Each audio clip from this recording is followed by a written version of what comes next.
Hello, everyone. We welcome you to this online learning program powered by Takshila Model Senior Secondary School, Sector 3, Faridabad.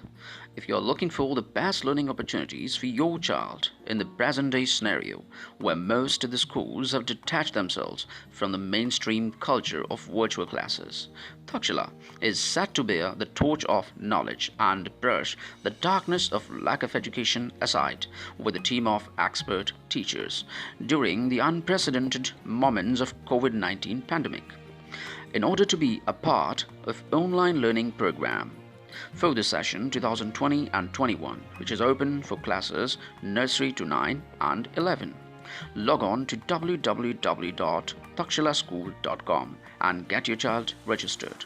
For more details, contact us on 7838 595248 and 7838 100 594.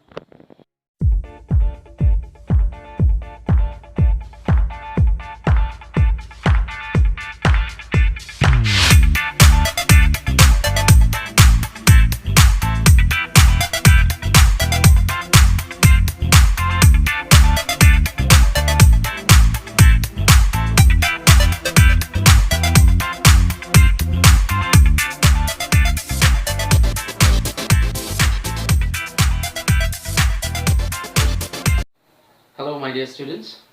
I welcome you all back to this online learning platform. I am Sham Panchal.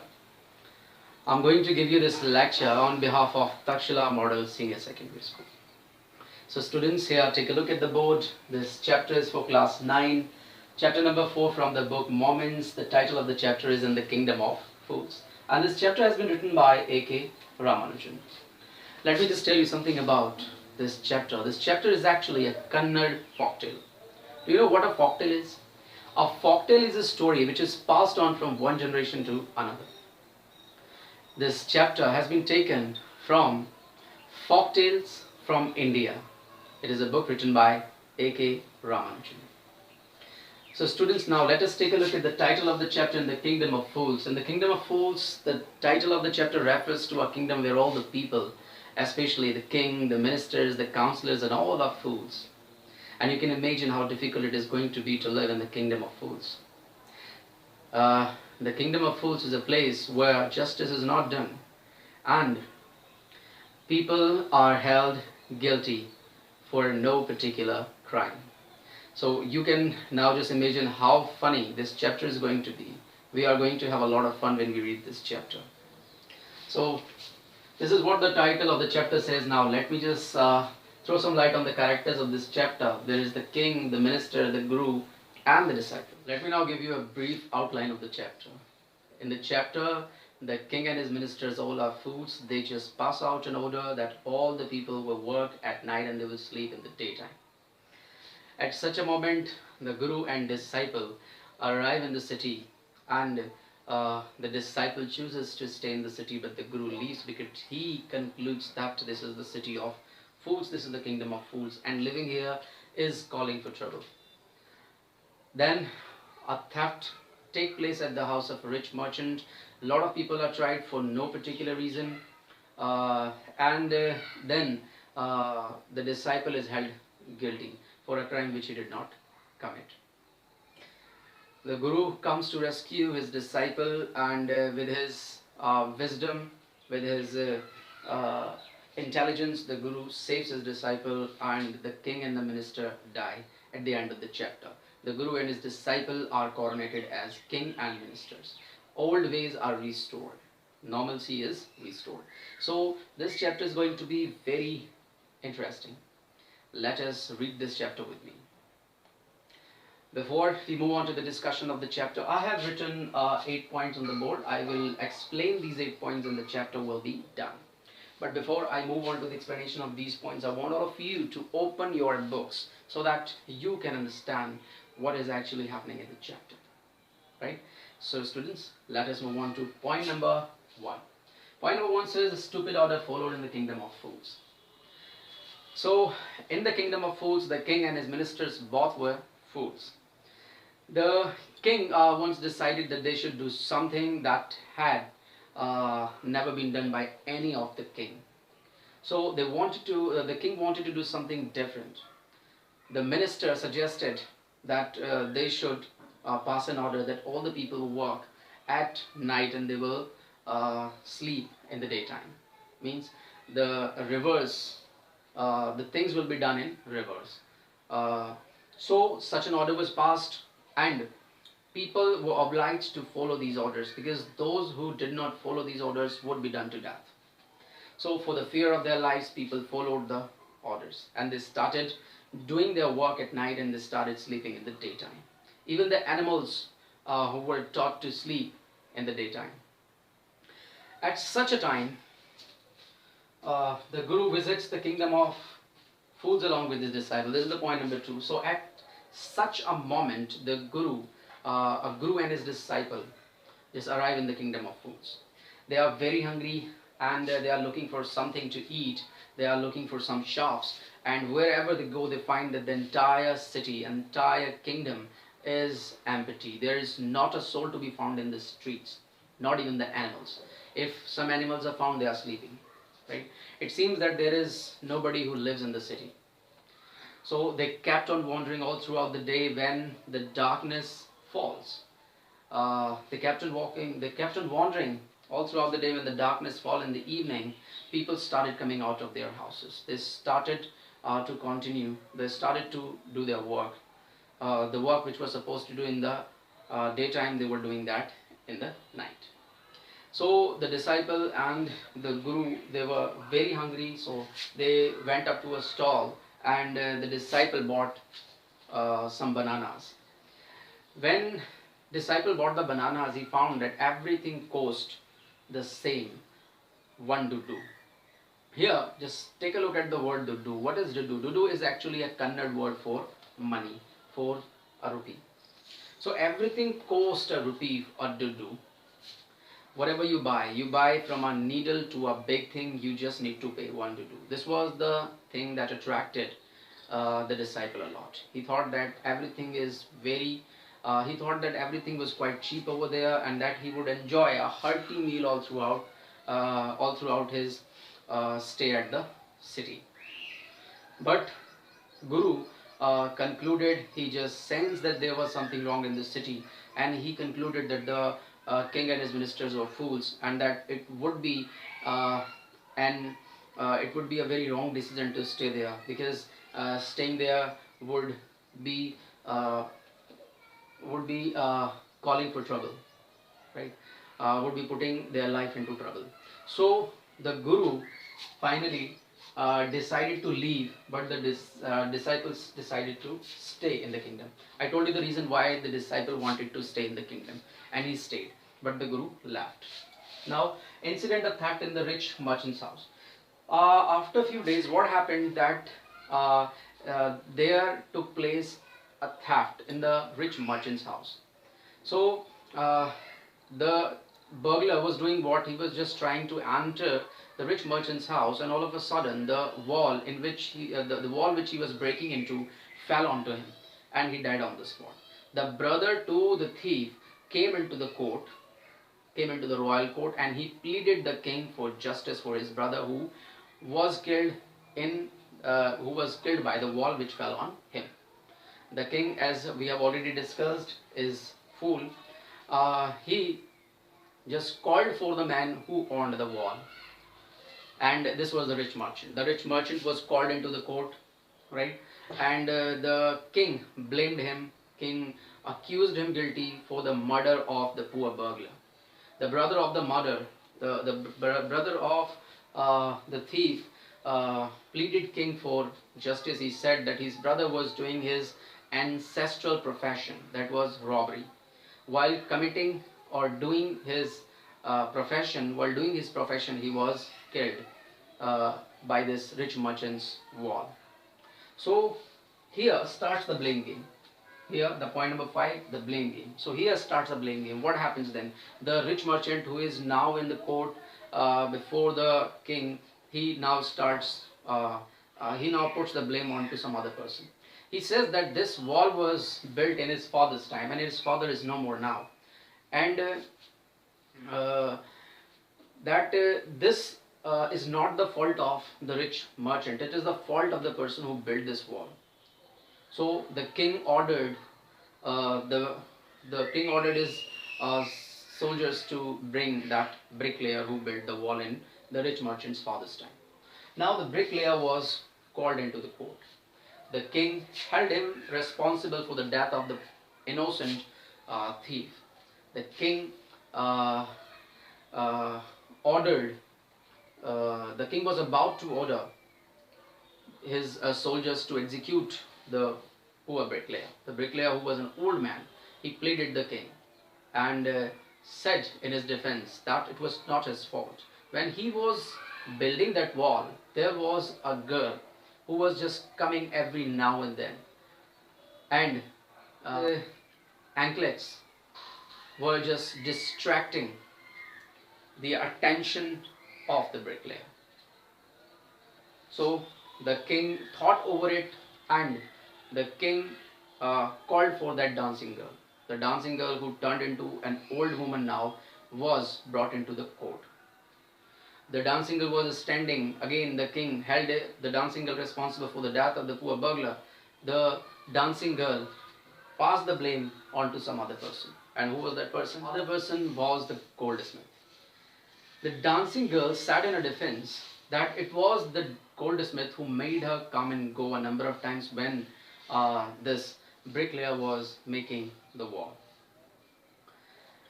The dancing girl said that she had given some jewelry to the goldsmith to be made in time, but he was just putting her off.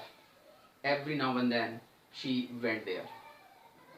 Then the king decided that the real culprit was the goldsmith. The goldsmith was called, and he was held responsible this time for the death of the poor burglar.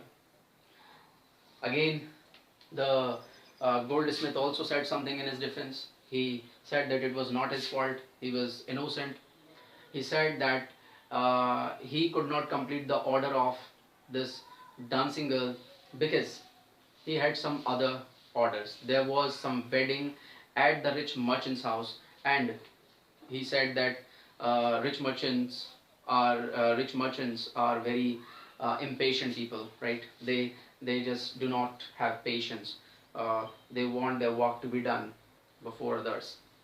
So the rich merchant, the goldsmith was quite engaged. He was very busy in carrying out the orders of the rich merchant that he could not complete the order of the dancing girl. And that is why the dancing girl used to come and go every now and then to inquire whether her order was complete or not. So the king finally decided that the goldsmith was not the real culprit. The real culprit was the man, the rich merchant, who stopped the goldsmith to complete the dancing girl's order, right? So the rich merchant, the rich merchant was summoned in the court. When the soldiers reached there, when the dominions of the king reached there, they found that bailiffs is a word which is given in the chapter. When the bailiffs reached the rich merchant's house, they found that that rich merchant was no more now. There was his son. So his son was called in the court, and this was the same person who was the owner of the wall which fell onto the burglar, on the thief. The king now said that he was damn sure when he looked at that rich merchant for the first time that he would be the guilty for this crime. He said that though his father was no more, but he had inherited everything. Before his father died, after his father had died, he inherited everything from his father, his property, his wealth, as well as his wrong deeds. So he would be responsible for the death of the poor burglar. Now the preparations were made. Now the preparations were made for what? For the execution of the rich merchant. A stake was prepared, and when that rich merchant was taken over to the stake to be impaled, right? What happened? It was discovered that he was too thin to be put on the stake. Now the king was in trouble what to do, because somebody was to be executed. This is very funny. Somebody was to be executed because crime was done, and justice was to be done. So there was somebody to be hanged. But the rich merchant was so thin that he could not be put on the stake. So he ordered his soldiers to go across the city and find a man who is fat enough to fit the stake. Now, the trouble was swarming over the disciples' head. The soldiers went across this town and they found this disciple who had fattened himself by eating a lot of bananas, ghee, and all. So the disciple was totally innocent, he had done nothing wrong, but because of the foolishness of the king and his minister, the disciple was held responsible. He was brought into the court, and he was taken near to the stake. All of a sudden, the disciple repented for his folly. He remembered the wise words of his guru. His guru had said that this was the kingdom of fools, and staying there would mean troubling one's life or troubling your life, right? So the disciple remembered the wise words of his guru, and he remembered his guru, and he pleaded uh, his guru for help. His guru, who had some magical powers, and he saw everything in a vision, he decided to come to rescue his disciple. And at the 11th hour, he reached where? He reached the kingdom of fools. He reached the court, the palace of the king. Now, what happened there? So, disciples falling in trouble and Guru's trick to save him. What was the trick that Guru used to save his disciple? So, when Guru came there, he whispered something into his disciples' ears, and they just planned something. So, the Guru and disciple both, one by one, started claiming that one by one started claiming that they wanted to die first. The Guru said that he wanted to die first. The disciples say no, that he wanted to die first. So seeing this, the king was confused, and he was eager to know why both of them, both the Guru and the disciple, wanted to die. So he just called the Guru aside and asked him what was the reason that he wanted to die before his disciple. What was so hurry, and why one wanted to die? So the Guru said, Your Highness, if you think that this is a common stake, so you are absolutely mistaken. This is no common stake. This is the stake of the God. Whoever dies first on this stake will become the king in the future, and who follows will be the minister. So the king was surprised to listen to this. He could not just brush aside this, whatever the Guru said, because the saints never spoke anything wrong. They never lied. So the king and his minister, they had a meeting in private, and they decided that they would not let anyone be the king and minister of their kingdom. So they ordered the executioner that whoever comes at night, just they should be hanged unquestioningly, right? So the same night, what happened? The king and his minister went to the executioner. The executioner, without asking any question, he just executed first the king, then the. It was early in the morning the next day that the people of the kingdom came to know about the death of the minister and the king. Then they had a fresh problem with them. Who would be the next king and the minister for the kingdom? Then they approached the Guru and his disciple. The Guru was not ready to become the king, but the disciple was ready to become the minister. He pleaded his Guru to be the king so that they could enjoy the kingship and the ministership of the kingdom. The king agreed only on one condition. The condition was that the normalcy would be restored if he chose to become the ruler of the kingdom. The people agreed. The king became the the Guru became the king of the kingdom, and the first step that he took, the first decision that he took was to restore the old ways. Means the people started working in daytime and they started sleeping at night. Apart from that, everything did not cost the same. One to do, there was a different amount for a different article, right, as per the quantity and quality of that article. So this is how this chapter comes to an end, right. This is a very funny chapter, very interesting chapter. If you read this chapter from line to line, you will be enjoying this chapter, right. Secondly, our only motive is not to know the story of the chapter. Our motive is to get acquainted with the words used in the chapter. Apart from that, the chapter gives us the message that we should not stay in the kingdom of fools. Kingdom of fools here means we should not stay at such a place where all the fool people live, right? And we should not be in the company of the unwise people, because if you do this, if you enjoy the company of the unwise people, what will happen? You will put yourself into a pack of trouble, right. In this chapter, the guru came to the help of his disciple, but in real life nobody will come to your help if you choose the company of the fool people, right. So this is the message which is conveyed in this chapter. Secondly, when you read this chapter, there are a lot of conversations going on between different people, right. So you just need to go through these conversations and just grab the words, grab those conversations, apply those conversations into your day-to-day life. So students, with this chapter comes to an end, and this is how the king and his minister became, this is how the guru became the king and his minister, his disciple became the minister, right. So very soon I'll be back with a new chapter. Till then, be happy, keep smiling.